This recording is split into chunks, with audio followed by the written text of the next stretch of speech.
नमस्कार दोस्तों, स्वागत है आपका ITI एग्जाम सॉल्यूशंस में। दोस्तों आज हम UPMRC electrical maintainer previous year question paper का पार्ट 5 कंप्लीट करने वाले हैं। तो चलिए दोस्तों क्वेश्चन सॉल्व करना स्टार्ट करते हैं। क्वेश्चन नंबर 40 है, identify the gate symbol in the given picture. दिए गए चित्र में गेट प्रतीक की पहचान करें। दोस्तों जो हमें ये गेट दिया हुआ है, ये किसका सिंबल है? ये नॉर गेट का सिंबल है। दोस्तों नॉर गेट का आउटपुट कब हाई होता है या किस कंडीशन में हाई होता है? जब इसके दोनों इनपुट लो होंगे, उस केस में नॉर गेट का आउटपुट हाई होगा। यानी कि जब इनपुट ए और इनपुट बी 0 होंगे, उस केस में आउटपुट आपको 1 मिलेगा। अगर इनपुट ए 0 है और इनपुट बी 1 है, उस केस में भी आउटपुट आपको 0 मिलेगा। जब इनपुट ए 1 है यानी कि इनपुट ए हाई है और इनपुट बी लो है यानी कि इनपुट बी 0 है, उस केस में भी आपको आउटपुट 0 मिलेगा। अगर दोनों इनपुट हाई है यानी कि 1 है, उस केस में भी आपको आउटपुट 0 मिलेगा। और नॉर गेट किसकी तरह एक्ट करता है? ये इन्वर्ट होता है या इनवर्स होता है और गेट का। सो दोस्तों इसका राइट आंसर होगा option number C, NOR gate. Question number 41 है, back EMF act like. Back EMF किसकी तरह कार्य करता है? A source, B torque, C governor and D controller.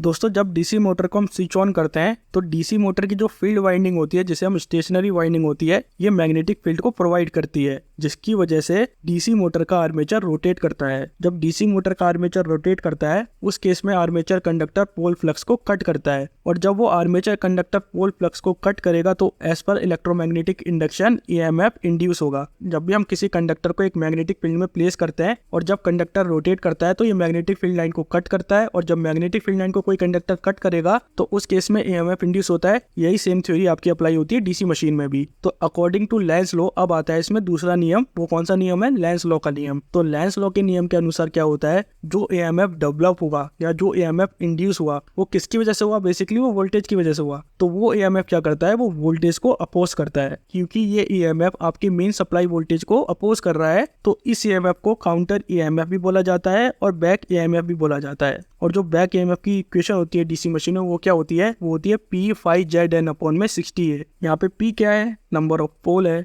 phi क्या है? फ्लक्स है। Z क्या है? इसमें नंबर ऑफ कंडक्टर्स है। N क्या है? स्पीड है। A क्या है? नंबर ऑफ पैरेलल पाथ है। तो फ्लक्स किस पे डिपेंड कर रहा है आपका? बेसिकली तो बैक EMF किस पे डिपेंड कर रहा है आपका? वो मोटर की स्पीड पे डिपेंड कर रहा है। तो जब स्पीड हाई होगी तो उस केस में बैक EMF ज्यादा डेवलप होगा, और जब स्पीड कम होगी तो उस केस में बैक EMF कम डेवलप होगा। अगर आप इस डायग्राम में ध्यान से देखेंगे तो वोल्टेज और करंट की डायरेक्शन डाउनवर्ड है और जो बैक EMF की डायरेक्शन है वो अपोजिट है, अपवर्ड है। अब दोस्तों जब मोटर की स्पीड ज्यादा होती है तो बैक EMF ज्यादा होता है, और जब मोटर की स्पीड कम होती है तो बैक EMF कम होता है। और जब मोटर की स्पीड कम होगी और जब बैक EMF कम होगा तो उस केस में क्या ज्यादा होगा? उस केस में टॉर्क ज्यादा प्रोड्यूस होगा, क्योंकि उस केस में क्या होगा? वो कोई लोड को या वो किसी चीज को लिफ्ट कर रहा होगा या कैरी कर रहा होगा। तो बैक EMF किसकी तरह काम करता है? ये एक गवर्नर की तरह काम करता है। और गवर्नर का मतलब ये मोटर को सेल्फ रेगुलेटिंग बना देता है। अगर दोस्तों मोटर सेल्फ रेगुलेटिंग होगी तो उसका हमें क्या फायदा मिलेगा? तो उस केस में क्या होता है कि लोड के रिक्वायरमेंट के अकॉर्डिंग ही मोटर करंट को इस्तेमाल करती है। अगर लोड की रिक्वायरमेंट कम है तो मोटर कम इस्तेमाल करेगी करंट को, अगर लोड की रिक्वायरमेंट ज्यादा है तो मोटर ज्यादा करंट को इस्तेमाल करेगी। सो दोस्तों इसका राइट आंसर होगा ऑप्शन नंबर सी, गवर्नर। अब क्वेश्चन नंबर 42 है, the unit of electrochemical equivalent ECE। विद्युत रासायनिक समतुल्य ECE की क्या इकाई होती है? दोस्तों इलेक्ट्रोकेमिकल इक्विवेलेंट या विद्युत रासायनिक तुल्यकांक उस पदार्थ का द्रव्यमान होता है जो एक इलेक्ट्रोड पर तब जमा होता है जब हम 1 एम्पीयर की धारा 1 सेकंड के लिए प्रवाहित करते हैं। जब हम ऐसा करते हैं इलेक्ट्रोड पर मास डिपॉजिट हो जाता है। और इलेक्ट्रोकेमिकल इक्विवेलेंट की जो यूनिट होती है वो क्या होती है? ग्राम पर कूलम। ग्राम इसमें क्या है दोस्तों? जो इलेक्ट्रोड पर मास या द्रव्यमान जमा हुआ वो ग्राम हो गया। अब क्योंकि दोस्तों हम क्या कर रहे हैं, हम 1 एम्पीयर का करंट 1 सेकंड के लिए प्रवाह कर रहे हैं, तो जब हम 1 एम्पीयर का करंट 1 सेकंड के लिए प्रवाह करते हैं तो उसको किस में मेजर करते हैं? उसको कूलम में मेजर करते हैं, इसलिए इसकी यूनिट होती है ग्राम पर कूलम। सो दोस्तों इसका राइट आंसर होगा option number D, gram per coulomb. Question number 43 है, find the value of electrochemical equivalent of a chromium if 2.16 gram of chromium is liberated by the passage of current of 5 ampere for 1 hour and 20 minutes. Chromium के विद्युत रासायनिक समकक्ष का मान ज्ञात करें यदि 1 घंटे और 20 मिनट के लिए 5 एम्पीयर की धारा प्रवाहित करने पर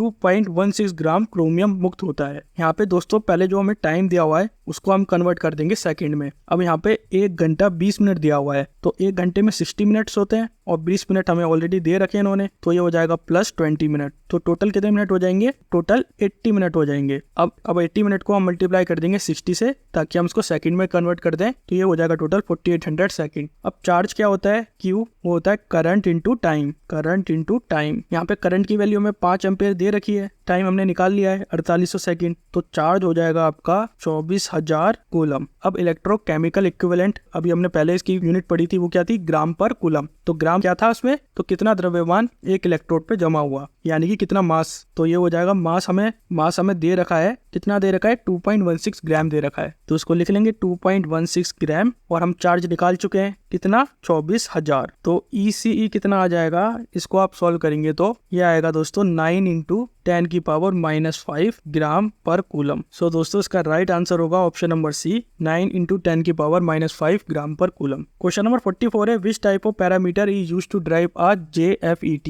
JFET को चलाने के लिए किस प्रकार के पैरामीटर का उपयोग किया जाता है? A both current and voltage, B voltage, C current and D low voltage and high current. दोस्तों JFET भी एक 3 टर्मिनल डिवाइस होता है, और इसमें एक ड्रेन होता है, एक सोर्स होता है और एक टर्मिनल गेट होता है। और जो इसमें गेट वोल्टेज होता है वो ड्रेन करंट को कंट्रोल करता है, यानी कि गेट किसे कंट्रोल कर रहा है? ये ड्रेन को कंट्रोल कर रहा है, इसलिए JFET को वोल्टेज कंट्रोल डिवाइस बोला जाता है। और JFET की फुल फॉर्म क्या होती है? वो होती है junction gate field effect transistor. और JFET का इस्तेमाल हम किस तरह से कर सकते हैं? हम इसको इलेक्ट्रॉनिक कंट्रोल स्विच की तरह इस्तेमाल कर सकते हैं, इसका इस्तेमाल हम एम्पलीफायर के लिए कर सकते हैं। अभी हमने क्वेश्चन भी करा था जिसमें UJT के बारे में पूछा गया था, UJT का इस्तेमाल हम एम्पलीफायर में नहीं कर सकते हैं, लेकिन JFET का इस्तेमाल हम एम्पलीफायर में कर सकते हैं। हम अगर गेट वोल्टेज को कंट्रोल करेंगे तो उससे हम डिप्लीशन रीजन को कंट्रोल कर सकते हैं, और जब हम डिप्लीशन रीजन को कंट्रोल कर देंगे, डिप्लीशन रीजन से क्या होता है? इलेक्ट्रॉन और होल का मूवमेंट होता है। तो अगर हमने डिप्लीशन रीजन को कंट्रोल कर लिया तो इलेक्ट्रॉन और होल के मूवमेंट से क्या होता है? बेसिकली करंट फ्लो होता है, तो हम करंट के फ्लो को लिमिट कर सकते हैं। JFET किसका पार्ट होता है? वो फील्ड इफेक्ट ट्रांजिस्टर का पार्ट होता है। तो दोस्तों फील्ड इफेक्ट ट्रांजिस्टर एक यूनिपोलर डिवाइस होता है, यानी कि उसमें एक ही तरह का चार्ज कैरियर होता है। BJT एक बाइपोलर डिवाइस होता है, यानी कि उसमें जो चार्ज कैरियर होंगे, मेजॉरिटी चार्ज कैरियर होंगे, वो इलेक्ट्रॉन भी है और वो होल्स भी हैं। और FET एक वोल्टेज कंट्रोल डिवाइस है और BJT एक करंट कंट्रोल डिवाइस है। FET का इनपुट रेजिस्टेंस हाई होता है और BJT का इनपुट इम्पीडेंस हाई होता है। FET फास्ट स्विचिंग के लिए इस्तेमाल करा जाता है और BJT की जो स्विचिंग होती है वो स्लो होती है। सो दोस्तों इसका राइट आंसर होगा option number B, voltage. Question number 45 है, which type of parameter is found in AC transmission line but not found in DC transmission line. किस प्रकार का पैरामीटर AC ट्रांसमिशन लाइन में पाया जाता है लेकिन DC ट्रांसमिशन लाइन में नहीं पाया जाता है? एक corona losses in line, B surges, C high voltage level and D wire resistance. तो दोस्तों यहाँ पे AC और DC के पैरामीटर्स हैं, तो उनको हम देख लेते हैं। जब भी हम अल्टरनेटिंग करंट का इस्तेमाल करेंगे तो उस लाइन को कहा जाएगा AC ट्रांसमिशन लाइन। जब भी हम डायरेक्ट करंट का इस्तेमाल करेंगे उस लाइन को कहा जाएगा DC ट्रांसमिशन लाइन। जो DC ट्रांसमिशन लाइन का कंस्ट्रक्शन होता है वो कॉम्प्लिकेटेड होता है। AC ट्रांसमिशन लाइन का construction as compare to DC transmission line less complicated होता है। AC ट्रांसमिशन लाइन को जनरेट करना as compare to DC transmission line easy होता है, और DC ट्रांसमिशन लाइन का जो जनरेशन होता है वो डिफिकल्ट होता है, क्योंकि उसमें कम्यूटेशन की प्रॉब्लम आती है। नंबर ऑफ कंडक्टर की बात करें तो AC ट्रांसमिशन लाइन में हमें मिनिमम 3 कंडक्टर चाहिए होते हैं RYB, लेकिन DC ट्रांसमिशन लाइन में केवल हमें 2 कंडक्टर चाहिए होते हैं, पॉजिटिव और नेगेटिव कंडक्टर। और दोस्तों DC ट्रांसमिशन लाइन में वोल्टेज को स्टेप डाउन करना या स्टेप अप करना ईजी होता है, क्योंकि हम डायरेक्टली ट्रांसफार्मर का यूज कर सकते हैं। लेकिन DC ट्रांसमिशन लाइन में डिफिकल्टी होती है, क्योंकि ट्रांसफार्मर को हम DC सप्लाई में यूज नहीं कर सकते हैं। AC ट्रांसमिशन लाइन में इंसुलेशन मटेरियल की रिक्वायरमेंट ज्यादा होती है, क्योंकि उसमें ज्यादा कंडक्टर्स भी होते हैं, लेकिन DC ट्रांसमिशन लाइन में इंसुलेशन मटेरियल की रिक्वायरमेंट कम होती है, क्योंकि उसमें कम कंडक्टर होते हैं। Stability and surges, AC transmission line में सर्जेस की दिक्कत ज्यादा होती है, लेकिन DC ट्रांसमिशन लाइन की स्टेबिलिटी काफी अच्छी होती है, क्योंकि इसमें सर्जेस कम होते हैं। AC ट्रांसमिशन लाइन में एडिशनल लॉसेस होते हैं, किसकी वजह से? कैपेसिटेंस और इंडक्टेंस की वजह से। लेकिन DC ट्रांसमिशन लाइन में कैपेसिटेंस एंड इंडक्टेंस प्रेजेंट नहीं होते हैं, इसलिए उसमें लॉसेस भी कम होते हैं। अगर हमें वोल्टेज लेवल को चेंज करना है तो AC ट्रांसमिशन लाइन में हम डायरेक्टली ट्रांसफार्मर का यूज कर लेते हैं for stepping up and stepping down the voltage. अगर हमें DC ट्रांसमिशन लाइन में हमें वोल्टेज को कम या ज्यादा करना है तो हम किसका यूज करते हैं? हम चॉपर या बूस्टर का यूज करते हैं। AC ट्रांसमिशन लाइन में स्किन इफेक्ट पाया जाता है, लेकिन DC ट्रांसमिशन लाइन में स्किन इफेक्ट नहीं पाया जाता है। कोरोना इफेक्ट भी AC में ज्यादा होता है, लेकिन DC ट्रांसमिशन लाइन में कोरोना इफेक्ट भी काफी कम होता है। AC ट्रांसमिशन लाइन के मेन कंपोनेंट क्या है? Transformer, conductor and insulator. DC transmission line के मेन कंपोनेंट क्या है? Rectifier, conductor, insulator and inverter. Although जो AC ट्रांसमिशन लाइन के जनरेशन है वो थोड़ा कॉम्प्लिकेटेड कॉम्प्लिकेटेड होता है, लेकिन एसी ट्रांसमिशन लाइन का कंस्ट्रक्शन और उसकी मेंटेनेंस चीप होती है, लेकिन डीसी ट्रांसमिशन लाइन का कंस्ट्रक्शन और maintenance as compare to AC transmission line expensive होती है। एसी ट्रांसमिशन लाइन में इंटरफेरेंस भी काफी ज्यादा देखने को मिलता है, जैसे फॉर एग्जांपल प्रॉक्सिमिटी इफेक्ट, लेकिन डीसी ट्रांसमिशन लाइन में जो इंटरफेरेंस होता है कम्युनिकेशन लाइन के साथ वो काफी कम होता है। एसी ट्रांसमिशन लाइन में डाइलेक्ट्रिक लॉसेस भी ज्यादा होते हैं और डीसी ट्रांसमिशन लाइन में डाइलेक्ट्रिक लॉसेस भी कम होते हैं। सो दोस्तों इसका राइट आंसर होगा option number B, surges. Question number 46 है, which class of power amplifier has the highest efficiency. Power amplifier के किस वर्ग की दक्षता सबसे अधिक होती है? A class A B amplifier, B class C amplifier, C class A amplifier and D class B amplifier. दोस्तों ज्यादातर 4 तरह के क्लासेस हम यूज करते हैं एम्पलीफायर में। पहली क्लास है क्लास ए एम्पलीफायर, का जो कंडक्शन होता है वो फुल 360 डिग्री का होता है, यानी कि वो फुल साइकिल के लिए कंडक्ट करती है। क्लास बी का जो कंडक्शन होता है वो 180 डिग्री होता है, यानी कि हाफ साइकिल। तो जब क्लास बी हाफ साइकिल के लिए कंडक्ट करती है तो इसमें क्रॉसओवर डिस्टॉर्शन पैदा हो जाता है, इसका मतलब क्लास बी में डिस्टॉर्शन ज्यादा होगा।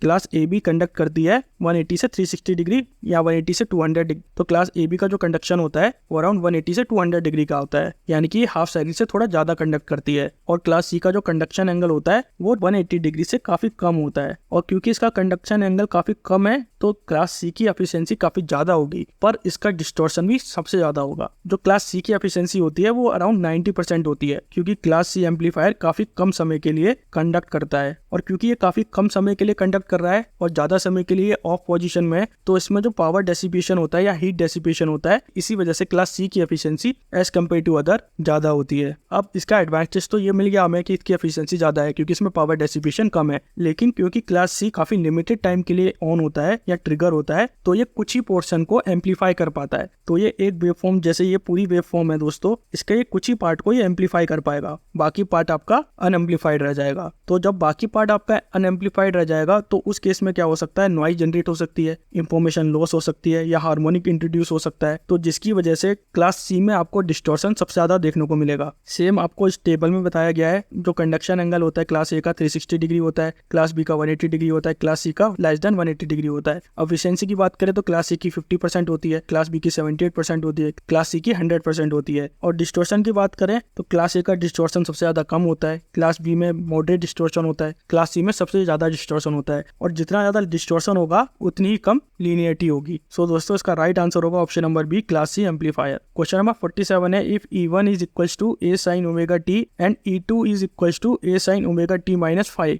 Then which of the following is correct. दोस्तों यहाँ पे कॉन्सेप्ट यूज होता है लीड और लैग का। तो लीड और लैग क्या है, ये दो सिग्नल की टाइमिंग दर्शाता है। जब हम बोलते हैं ना कि करंट वोल्टेज से लीड कर रहा है या करंट वोल्टेज से लैग कर रहा है, तो ये लीड और लैग क्या है, ये है टाइमिंग, यानी कि किस टाइम पे करंट ने पीक करा और किस टाइम पे वोल्टेज ने पीक करा। तो जो पहले पीक करेगा वो हमेशा लीड करेगा और जो पीक बाद में करेगा वो हमेशा लैग करेगा। तो जब हम ये बोलते हैं कि करंट लीड दी वोल्टेज, तो इसका मतलब ये हुआ कि करंट की वेवफॉर्म ने पहले पीक करा और वोल्टेज की वेवफॉर्म ने बाद में पीक करा, तो ये डिफरेंस होता है। अब हमें दो इक्वेशन दे रखी है, इसमें एक इक्वेशन दे रखी है E1 equals to A sine omega t और दूसरी इक्वेशन दे रखी है E2 equals to A sine omega t minus 5। तो अगर यहाँ पे ए है, यहाँ पे ए क्या दर्शा रहा है, ये एम्पलीट्यूड दर्शा रहा है। अब दोनों का एम्पलीट्यूड तो सेम है, और यहाँ पे 5 क्या दर्शा रहा है, ये फेज डिफरेंस दर्शा रहा है। ओमेगा टी, ओमेगा यहाँ पे फ्रीक्वेंसी को दर्शा रहा है। अगर हम सेकंड इक्वेशन को देखें तो इसमें फेज डिफरेंस है, कितने का है, 5 का फेज डिफरेंस है, और ये जो फेज डिफरेंस है ये है माइनस में, नेगेटिव में। अगर ये ओमेगा टी प्लस 5 होता तो कंडीशन अलग बनती, क्योंकि ये ओमेगा टी माइनस 5 तो कंडीशन अलग बनेगी। ओमेगा टी प्लस 5 में जो फेज डिफरेंस है वो पॉजिटिव है, और ओमेगा टी माइनस 5 में जो फेज डिफरेंस है वो हम इसको नेगेटिव मान सकते हैं। अगर फेज डिफरेंस माइनस है, -5, यानी कि अगर phase difference omega t minus 5 है तो उस केस में लैग होगा, अगर phase difference omega T plus 5 है तो उस केस में लीड होगा। तो इसी वजह से E2 लैग करेगा E1 से,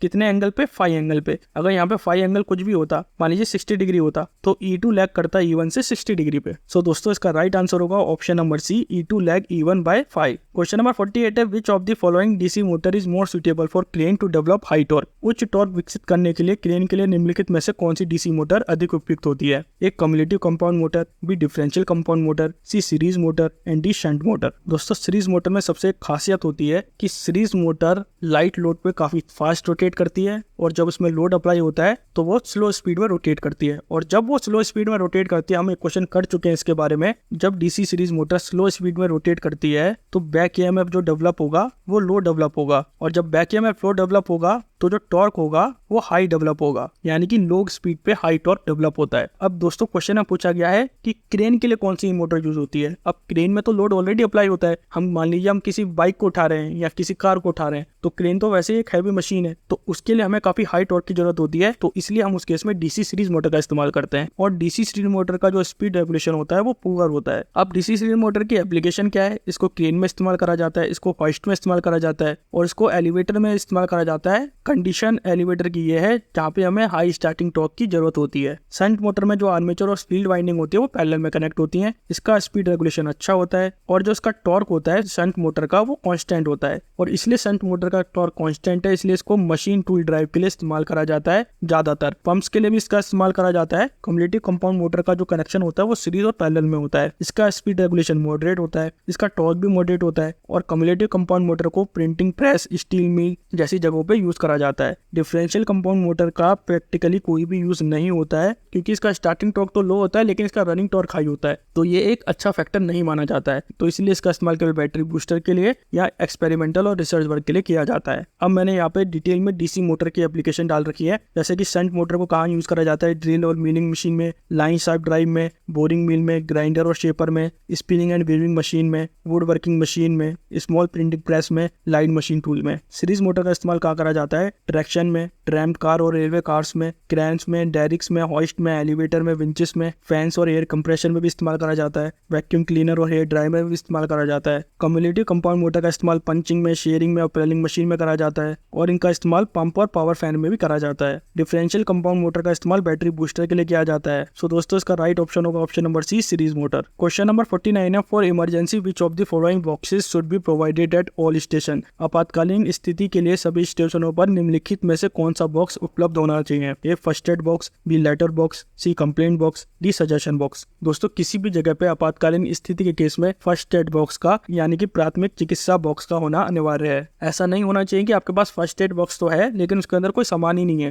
फर्स्ट एड बॉक्स के अंदर क्या क्या इंपॉर्टेंट चीज होनी चाहिए? इसके अंदर मेडिकल सप्लाई होनी चाहिए, छोटी मोटी दवाइयां होनी चाहिए, बुखार के लिए, छोटी मोटी इंजरीज के लिए बैंडेज होनी चाहिए। सो दोस्तों इसका राइट आंसर होगा option number A, first aid box. Question number 50 है, which of the following is not an earthing method. निम्नलिखित में से कौन सी अर्थिंग विधि नहीं है? A earthing through a rope, B rod earthing, C plate earthing, D pipe earthing. दोस्तों ज्यादातर हम 3 से 4 तरह की अर्थिंग का इस्तेमाल करते हैं। पहली है वायर और स्ट्रिप अर्थिंग। इनका इस्तेमाल कहाँ होता है? इनका इस्तेमाल जहाँ पर मिट्टी के अंदर काफी ज्यादा पत्थर पाए जाते हैं, क्योंकि हम मिट्टी को प्रॉपर्ली खोद नहीं सकते हैं क्योंकि काफी ज्यादा पत्थर है, तो वहाँ पे हम वायर या स्ट्रिप अर्थिंग का इस्तेमाल करते हैं। और इसमें हम कॉपर वायर का इस्तेमाल करते हैं, 5 SWG कॉपर वायर का इस्तेमाल करते हैं। रॉड अर्थिंग का इस्तेमाल हम कहाँ पे करते हैं? जहाँ पे सैंडी सॉइल होती है, और इसमें हम एक गैल्वेनाइज्ड आयरन रॉड का इस्तेमाल करते हैं, जिसका जो डायमीटर होता है वो अराउंड 1.9 सेंटीमीटर का होता है, और जो इसकी गहराई होती है वो कितनी होती है? वो 200 से 300 सेंटीमीटर होती है। और पाइप अर्थिंग में भी हम गैल्वेनाइज्ड आयरन का इस्तेमाल करते हैं, जिसका डायमीटर होता है 3.8 सेंटीमीटर, और एक गड्ढा खोदा जाता है इसमें 40 सेंटीमीटर इंटू 40 सेंटीमीटर का, और इस गड्ढे को 4 से लेकर 5 मीटर गहरा खोदा जाता है। लास्ट है प्लेट अर्थिंग। इसमें जो गहराई होती है गड्ढे की वो 3 मीटर होती है। इसमें हम कॉपर प्लेट का इस्तेमाल करते हैं या फिर गैल्वेनाइज्ड आयरन का भी इस्तेमाल कर सकते हैं। प्लेट अर्थिंग का इस्तेमाल दोस्तों कहाँ पे होता है? यहाँ पे लार्ज इंस्टॉलेशन होता है या हैवी इंस्टॉलेशन होता है, सच एज ट्रांसमिशन टावर या सब स्टेशन में या जनरेटिंग स्टेशन में। पाइप अर्थिंग डोमेस्टिक पर्पस के लिए काफी अच्छी मानी जाती है। रॉड अर्थिंग का इस्तेमाल वहाँ पे होता है जहाँ पे सॉइल काफी ज्यादा भुरभुरी होती है, और स्ट्रिप अर्थिंग का इस्तेमाल वहाँ पे होता है जहाँ पे मिट्टी के अंदर काफी ज्यादा पथरीले पदार्थ होते हैं। सो दोस्तों इसका राइट आंसर होगा option number A, earthing through a rope. हम रोप के थ्रू अर्थिंग नहीं करते हैं। दोस्तों अगर आपको वीडियो पसंद आया तो प्लीज इस वीडियो को लाइक कीजिए, हमारे चैनल को सब्सक्राइब कीजिए, एंड थैंक्स फॉर वॉचिंग।